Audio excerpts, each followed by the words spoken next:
Treasure hunting weekend mga katiyets, ito na ang hinahanap namin na perfect triangulation ng coconut tree na centennial. Yan ay very old coconut tree, naka-triangulo, nakasinugang. At ngayon, ito na yung time na ma-prove natin na mayroong laman ang gitna niyan. So dala ko ang mga magaling na ah, mga treasure hunters na marami ng eksperyensya. Experienced treasure hunters ito, of course, si Pendulum at ang ating bagong bisita, si Mr. Pasilan all the way from Leyte, taga Leyte ito. Okay, so ito nga triangulation of old coconut tree. Sa unahan ito, mayroong puno na may naka-triangle na tatak na nakaharap dito. At ito rin yung lugar mismo na sinasabing merong Koreano na pumunta diyan 5 years ago. Merong Koreano na pumunta, may dalang mapa at hinahanap yung old banaba tree. At sabi ng kasama ko dito dahil taga rito, na totoong merong old banaba tree diyan na pinutol na dahil sa nakaraang bagyo. Ang backdrop nito ay yung parang Mount Fuji, pinakamataas na bundok sa lugar na ito. Ayun no. At meron din daw nakabaon diyan sa tuktok ayon sa legend. So ito yun yung triangle na butas na nakaharap dito sa triangulong puno. So di ba merong connection, triangle yung marka doon sa kabila, sa unahan, at triangle din itong puno. So pwedeng may laman nga itong tatlong puno na ito, mga kababayan. So ngayon malaman natin kung meron. Hindi ko muna dinala yung kagamitan ko dahil nga narito ang ating mga magagaling mag-locate. Ako sa final na lang ako Kapag malocate yung magandang digging spot, tsaka ko i-detect ng final, sila muna yung mag-locate. So ayun, yung tinuro doon nga, tamang-tama, doon daw yung naputol na old banaba tree. Kaya yun ang puntahan namin ngayon at i-detect din kung meron pang detection nga. Pero siguradong meron doon. Doon nagturo yung mga gamit nila So atin mga tubalikan mga katiyats itong perfect triangulation itong tatlong punong niyog. Di ba? Minsan lang mangyari yan Yung dalawa ay malimit na mangyari na mayroong dalawang magkatabi na puno ng niyog. Pero kapag tatlo, parang hindi yan yung di ba?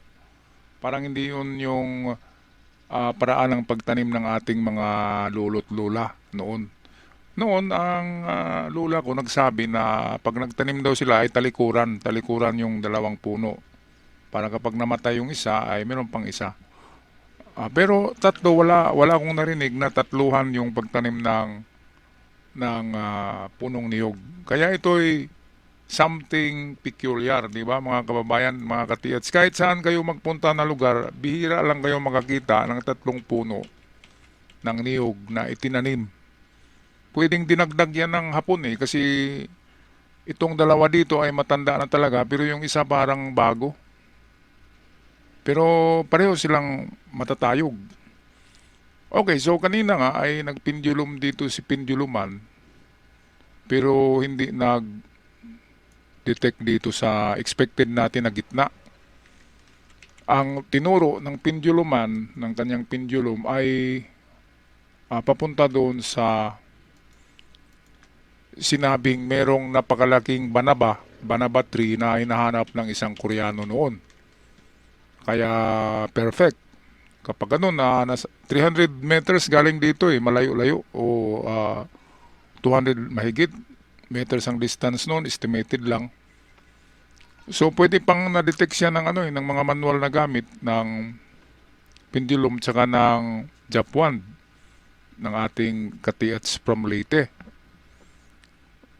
Kaya sa palagay ko, malaking deposito yung nasa banaba tapos mababaw lang kasi malakas ang aura niya So ito yung direksyon Ito nakatayo ako sa gitna ng tatlong puno, ito yung daliri ko.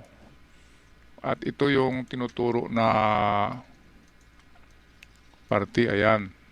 So, banda dyan, 200 meter plus yan, 200 meters plus distance, ay nandyan yung malaking, napakalaki daw na talaga na ano, mga ninuno na yata ng mga banabatryo na puno, sabi ng ating guide na nandyan. Pero nang dumating yung bagyong Odette, naputol siya.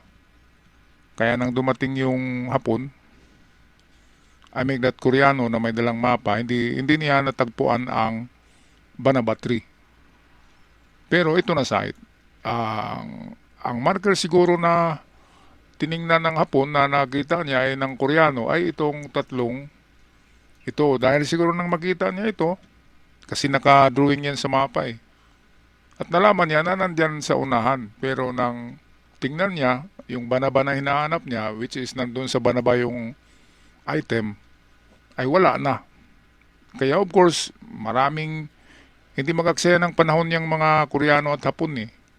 Kapag pagtingin nila na parang nakuha na yata to, alis na sila at hanap ng ibang, kasi yung mapa niya eh, buong lugar nyo yan. Sabihin natin Leyte, buong Leyte ang dala nila na mapa. Kaya alam nila kung saan meron pa o wala na. So ito nang i-detect ng ating mga ka-TH. Ako naman ay panatag ang loob ko na ma-detect nila kasi itong isa, si Pendulum, matagal ko nang kasama yan. Makapaghanap talaga ng makapag-locate yung pendulum niya. Ito namang isa na ka-TH natin na nakikita nyo from Leyte ay magaling din. Kasi tingnan ko lang yung gamit niya ay talagang hindi naman niya sinasadya na doon talaga tuturo. Sa edad ba naman, di ba? Mga 50 plus, may karanasan ka na. Yan talaga mga ka-TH. Kailangan ng panahon bago magiging hinog na analyzer at locator ang isang treasure hunters. Kasi sa ano yan eh, sa experience yan, sa dami-dami mo nang nakita, experience, mapag-ipon-ipon mo yun ng makapag-ipon ka ng teorya out from your experience. Kaya ang magagaling talaga ng mga analyzer at mga mag-locate ay yung 50 plus ang edad. Para sa akin yon. Meron namang mga kabataan na nakuha lang nila ang technique nila sa kwento, sa mga libro, sa internet. Pwede rin yun, pero iba talaga yung experience is the best teacher, ika nga.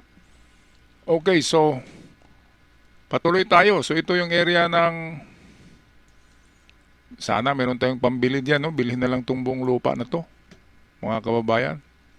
Okay, so patuloy tayo sa ating video para at least meron kayong ideya sa mga paraan ng pagbao ng mga Hapon kung saan hahanapin ang mga items. Yung gamit ng bagong kasama namin ay semi-electronic na Japwand.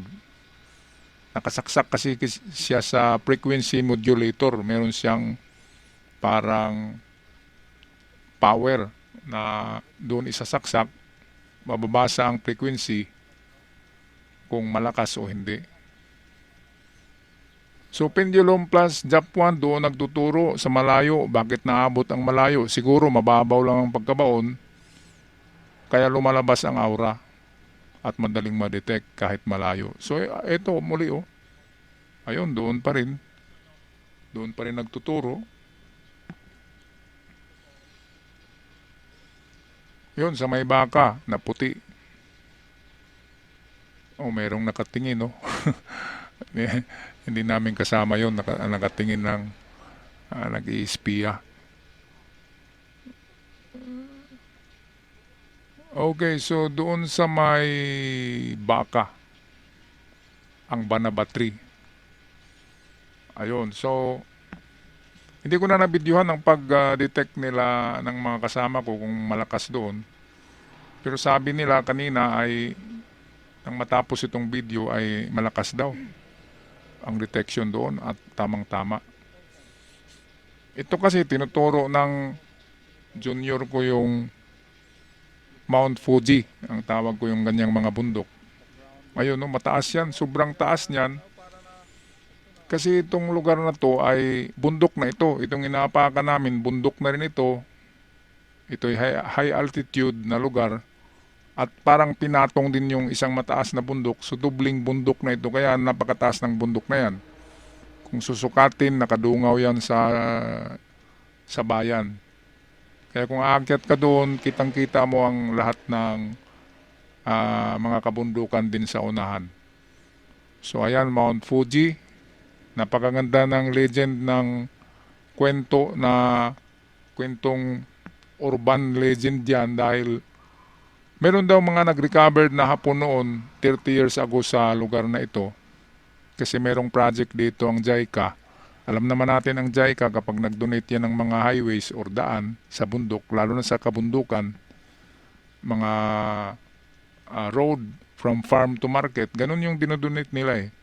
Tapos magre-recover yan sila ng mga World War II na nakabaon. At ang mga hapon daw na yun na nag-recover, hindi binigay lahat sa kanilang amo. Umakyat daw sa bundok na yan, sa tuktok at merong ibinaon na 4 na backpack na gold bars. So 4, pwedeng 40 kilograms, pwedeng 80 kilograms ang dala nila na gold bars. At yan ang ating akyatin by next week. Siguradong adventure pack na na napaka-adventurous na pag-akyat niyan dahil walang daan diyan eh. Kasi wala nang nagtatanim sa ibabaw niyan. Dahil napaka-steep ng slope. Sloping talaga siya, mahirap akyatin. Pero tingnan natin kung meron nakabaon sa tuktok niyan, ay pwedeng masagap ang aura ng gold eh, sa kagamitan natin na tatlo kaming merong mga locator eh.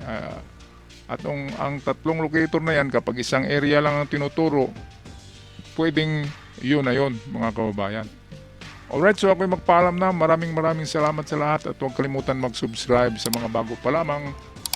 At sana ay swertihin din kayo sa inyong mga pag-treasure hunt. Hanggang sa muli, God bless us all at ingat ang lahat.